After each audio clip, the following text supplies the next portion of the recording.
ಮದ್ದೂರಿನ ಗಣೇಶ ಮೂರ್ತಿಯ ವಿಸರ್ಜನೆಯ ಮೆರವಣಿಗೆಯ ಸಂದರ್ಭ ಏನು ಕಲ್ಲು ತೂರಾಟ ಆಯಿತು. ಆ ನಂತರದಲ್ಲಿ ಪೊಲೀಸರು ಲಾಠಿ ಚಾರ್ಜ್ ಮಾಡಿದ್ರು. ಅದನ್ನು ಪ್ರತಿಭಟಿಸುವಂತಹ ಸಂದರ್ಭದಲ್ಲಿ ಬಹುದೊಡ್ಡ ಜನಾಕ್ರೋಶ ವ್ಯಕ್ತವಾಯಿತು. ಈ ಸಂದರ್ಭದಲ್ಲೇ ಮದ್ದೂರಿನಲ್ಲಿ ನೋಡಿ, ವಿಜಯಪುರಲ್ಲಿ ಮದ್ದೂರಲ್ಲಿ ಅಲ್ಲಿದ್ದಂತಹ ಅಷ್ಟು ಜನಸ್ತೋಮ ಯೋಗಿ ಯತ್ನಾಳ್ ಯೋಗಿ ಯತ್ನಾಳ್ ಯೋಗಿ ಯತ್ನಾಳ್ ಅನ್ನುವಂತಹ ಒಂದು ಉದ್ಘೋಷವನ್ನು ಕೂಗಿದ್ರು.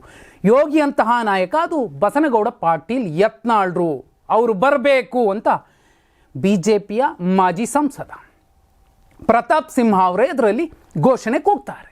ಇಂಥದ್ದೇ ಘೋಷಣೆಯನ್ನು ಈ ಹಿಂದೆ ನಾವು ಕೇಳಿದ್ದಂಥದ್ದು ಮೋದಿ ಅವ್ರಿಗೋಸ್ಕರ, ಮೋದಿ ಮೋದಿ ಮೋದಿ. ಆಗಲೇ ನೋಡಿ ಪ್ರತಾಪ್ ಸಿಂಹ ಅವರು ಹೇಳೋದು, ಇಲ್ಲ ಇಲ್ಲಿಗೆ ಯತ್ನಾಳ್ರನ್ನು ಕರೆಸ್ತೀವಿ ಅಂತ. ಈಗ ಯತ್ನಾಳ್ರೆ ನೇರವಾಗಿ ಒಂದು ಮೆಸೇಜನ್ನು ಕೊಟ್ಟಿರುವಂಥದ್ದು. ಅದು ಅವರ ಎಕ್ಸ್ ಖಾತೆಯಲ್ಲಿ ದಾಖಲಿಸಿರುವಂತಹ ಸಾಲುಗಳು ಏನಿದೆ ನೋಡಿ. ಹಿಂದೂ ಸಮಾಜ ಕರೆದರೆ ಬರದೇ ಇರಲು ಸಾಧ್ಯವೇ? ಮಂಡ್ಯದ ಮದ್ದೂರಿಗೆ ಸದ್ಯದಲ್ಲೇ ಭೇಟಿ ನೀಡುತ್ತೇನೆ. ಮದ್ದೂರು ಹಿಂದೂಗಳು ಯಾವುದಕ್ಕೂ ಹೆದರಬೇಡಿ, ಎದೆಗುಂದಬೇಡಿ. ನಿಮ್ಮೊಂದಿಗೆ ಸಂಪೂರ್ಣ ಹಿಂದೂ ಸಮಾಜ ನಿಂತಿದೆ. ನಾನು ಮದ್ದೂರಿಗೆ ಬರುವ ಮುನ್ನವೇ ಕಲ್ಲು ಹೊಡೆದ ಮುಸಲ್ಮಾನ ಗೂಂಡಾಗಳ ಹೆಡೆಮುರಿ ಕಟ್ಟಿ ಜೈಲಿಗೆ ತಳ್ಳಬೇಕು, ಇಲ್ಲದಿದ್ದರೆ ಪ್ರತಿಭಟನೆ ಇನ್ನೂ ತೀವ್ರ ಸ್ವರೂಪ ಪಡೆಯುತ್ತದೆ ಅನ್ನುವಂತಹ ಒಂದು ಸಾಲುಗಳನ್ನು ದಾಖಲಿಸಿದ್ದಾರೆ. ಅಷ್ಟೇ ಅಲ್ಲ, 6 ಒತ್ತಾಯಗಳನ್ನು ಮಂಡಿಸಿದ್ದಾರೆ. ಹಕ್ಕೊತ್ತಾಯ ಏನದು? 1ನೇದ್ದು, ಮದ್ದೂರು ಕಲ್ಲೆಸೆತದಲ್ಲಿ ಭಾಗಿಯಾದವರ ರೇಷನ್ ಕಾರ್ಡ್ ಸೇರಿದಂತೆ ಸರ್ಕಾರದಿಂದ ಪಡೆಯುತ್ತಿರುವ ವಿವಿಧ ಸೌಲಭ್ಯಗಳನ್ನು ತಕ್ಷಣವೇ ಜಾರಿಗೆ ಬರುವಂತೆ ಕಡಿತಗೊಳಿಸಬೇಕು. ಯತ್ನಾಳ್ರು ಕೇಳಿರುವಂತಹದ್ದು 1ನೇದ್ದು ಒತ್ತಾಯ. 2ನೇದ್ದು, ಮಸೀದಿಯಲ್ಲಿ ಕಲ್ಲುಗಳನ್ನು ಶೇಖರಣೆ ಮಾಡಲು ಅವಕಾಶ ಕೊಟ್ಟವರ ಮೇಲೆ ಹಾಗೂ ಗಣಪತಿ ವಿಸರ್ಜನೆಯನ್ನ ಮೆರವಣಿಗೆಯ ಮೇಲೆ ಕಲ್ಲೆಸೆದ ದುಷ್ಕರ್ಮಿಗಳ ವಿರುದ್ಧ ಕೂಡಲೇ ರೌಡಿ ಶೀಟ್ ತೆರೆಯಬೇಕು. ಸ್ಥಳೀಯ ಪೊಲೀಸ್ ಸ್ಟೇಷನ್ಗೆ ಆಗ್ರಹಿಸಿದ್ದಾರೆ. ಸರ್ಕಾರಕ್ಕೆ ಹಕ್ಕೊತ್ತಾಯ ಮಂಡಿಸಿದ್ದಾರೆ ಯತ್ನಾಳ್. 3ನೇದ್ದು, ಬೇಹುಗಾರಿಕಾ ವೈಫಲ್ಯಕ್ಕೆ ಕಾರಣರಾದ ಎಲ್ಲ ಅಧಿಕಾರಿಗಳನ್ನು ತಕ್ಷಣಕ್ಕೆ ಜಾರಿಗೆ ಬರುವಂತೆ ಅಮಾನತಿನಲ್ಲಿಡಬೇಕು. ಗುಪ್ತಚರ ಇಲಾಖೆಗೆ ಗೊತ್ತಿದ್ರೂ ಕೂಡ ಯಾಕಿಂತಹ ಒಂದು ಕೋಮು ಹಿಂಸೆಯ ಪ್ರಚೋದನೆಯ ಒಂದು ಪ್ರಕರಣ ನಡೀತು. 4ನೇದ್ದು, ಕಲ್ಲೆಸೆತದಲ್ಲಿ ಗಾಯಗೊಂಡವರ ಚಿಕಿತ್ಸಾ ವೆಚ್ಚವನ್ನು ಮಸೀದಿಯ ಆಡಳಿತ ಮಂಡಳಿ ಹೊರಬೇಕು.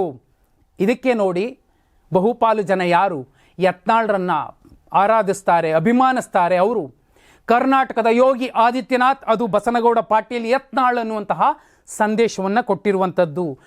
ಯಾರಿಂದಾಗಿ ಈ ಗಲಾಟೆ ಆಯಿತೋ, ಈ ಗಲಾಟೆಯಲ್ಲಿ ಗಾಯಗೊಂಡ್ರು, ಅವರ ಚಿಕಿತ್ಸಾ ವೆಚ್ಚವನ್ನು ಮಸೀದಿ ಹೊರಬೇಕು, ಮಸೀದಿ ಆಡಳಿತ ಮಂಡಳಿ ಅನ್ನುವಂಥದ್ದು. 5ನೇದ್ದು, ಪರೋಕ್ಷವಾಗಿ ಕಲ್ಲೆಸೆಯಲು ಅವಕಾಶ ಕೊಟ್ಟ ಮಸೀದಿಯ ಮುಖ್ಯಸ್ಥರನ್ನ ಅರೆಸ್ಟ್ ಮಾಡಿ ವಿಚಾರಣೆ ನಡೆಸಬೇಕು. ಇದು ಕೂಡ ಯೋಗಿ ಅವರ ಬುಲ್ಡೋಜರ್ ಬಾಬಾ ಮಾಡೆಲ್ನ ಒಂದು ಕ್ರಮದಂತೆಯೇ ಕಾಣುತ್ತೆ. ಇದಲ್ಲದೆ ಕೊನೆಯದ್ದು, ರಾಜ್ಯಾದ್ಯಂತ ಗಣಪತಿ ವಿಸರ್ಜನಾ ಮೆರವಣಿಗೆಗಳ ವಿರುದ್ಧ ಕಲ್ಲೆಸೆತ ಘಟನೆಗಳನ್ನು ತನಿಖೆ ಮಾಡಲು ಸರ್ಕಾರ ವಿಶೇಷ ತಂಡವನ್ನು ರಚಿಸಿ 3 ವಾರದ ಒಳಗೆ ವರದಿಯನ್ನು ನೀಡುವಂತೆ ಸೂಚಿಸಬೇಕು. ಸಾಕಷ್ಟು ಪ್ರಕರಣಗಳಿಗೆ SIT ರಚಿಸ್ತೀರಿ, ಇದಕ್ಕೆ ಯಾಕೆ SIT ರಚಿಸಬಾರ್ದು? ರಚಿಸಿ 3 ವಾರಗಳಲ್ಲಿ 7-21 ದಿನದಲ್ಲಿ ವರದಿ ನೀಡಿದ್ರೆ ಅಂಥವರ ವಿರುದ್ಧ, ದುಷ್ಟರ ವಿರುದ್ಧ ಕಠಿಣ ಕ್ರಮ ಕೈಗೊಳ್ಳಬಹುದು ಅನ್ನುವಂಥದ್ದು ಬಸನಗೌಡ ಪಾಟೀಲ್ ಯತ್ನಾಳ್ರು ಬಯಸಿರುವಂತಹ ಮತ್ತು ಮಂಡಿಸಿರುವಂತಹ ಹಕ್ಕೊತ್ತಾಯಗಳು. ಯತ್ನಾಳ್ರನ್ನ ಸುಮ್ಮನೆ ವಿಜಯಪುರದ ಆಚೆಗೂ ಕೂಡ ಯಾಕೆ ಜನ ಬಯಸ್ತಾರೆ ಅಂದರೆ ಈ ಕಾರಣಕ್ಕೆ. ನೋಡಿ, ನಾನು ತುಂಬ ಕಮೆಂಟ್ಗಳನ್ನು ನೋಡಿದೆ. ಯಾರೋ ಮುಳುಬಾಗ್ಲಿಂದ ಹೇಳ್ತಾರೆ ನಾನು ಯತ್ನಾಳ್ರ ಅಭಿಮಾನಿ, ಯಾರೋ ಚಾಮರಾಜನಗರದಿಂದ ಹೇಳ್ತಾರೆ, ಕೋಲಾರದಲ್ಲಿ ಹೇಳ್ತಾರೆ. ಈ ಎಲ್ಲ ಒಂದು ಜನಬೆಂಬಲ ಇದೆಯಲ್ಲ, ಇದು ಒಂದು ಅಲೆ.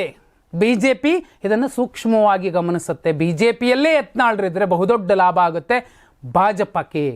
ಆದರೆ ಅವರು ಬೇರೆ ಪಕ್ಷ ಕಟ್ಟಿದ್ರೆ ಒಂದಷ್ಟು ಮತಗಳ ಛಿದ್ರ ಆಗತ್ತೆ. ಆ ಸಂದರ್ಭದಲ್ಲಿ BJPಗೆ ಹೊಡೆತ ಬೀಳಬಹುದು, ಅದರ ಬದಲಿಗೆ BJPಯೇತರ ಪಕ್ಷಗಳಿಗೆ ಲಾಭ ಆಗಬಹುದು. ಈ ಎಲ್ಲ ಅಂಶಗಳನ್ನು ಗಮನದಲ್ಲಿಟ್ಕೊಂಡು BJP ಮಹತ್ವದ ನಿರ್ಧಾರ ತಗೊಳ್ಳುತ್ತೆ. ಅದನ್ನೇ ಬಹುಪಾಲು BJPಯಲ್ಲ ಕೆಲವು ನಾಯಕರು ಆದಷ್ಟು ಬೇಗ ಒಂದು ಬದಲಾವಣೆ ಆಗುತ್ತೆ, ಅವರು BJPಗೆ ಮತ್ತೆ ಬಂದೇ ಬರ್ತಾರೆ ಅನ್ನುವಂತಹ ಸುಳಿವನ್ನು ಕೊಡ್ತಿದ್ದಾರೆ. ಇದರ ಜೊತೆಯಲ್ಲಿ ಯಾಕೆ ಜನ ಯತ್ನಾಳ್ರೇ ಬೇಕು ಅಂತ ಹೇಳ್ತಿದ್ದಾರೆ ಅನ್ನೋದಕ್ಕೆ ಈ ಹಕ್ಕೊತ್ತಾಯಗಳು ಒಂದು ಪೂರಕ ಅಂಶಗಳ ರೀತಿಯಲ್ಲಿ ಕಾಣ್ತಾವೆ. 2028ಕ್ಕೆ ಯತ್ನಾಳ್ ಮುಖ್ಯಮಂತ್ರಿ ಎನ್ನುವಂತಹ ಅವರದ್ದೇ ಭವಿಷ್ಯವಾಣಿ ನಿಜವಾಗಬಹುದು ಅನ್ನೋದಕ್ಕೆ ಈ ಜನಬೆಂಬಲ ಮತ್ತು ಯೋಗಿ ಯತ್ನಾಳ್ ಅಲೆ ಕಾರಣವಾಗಿ ಕಾಣ್ತಿದೆ. ನೀವೇನಂತೀರಾ? ಕಮೆಂಟ್ ಮಾಡಿ.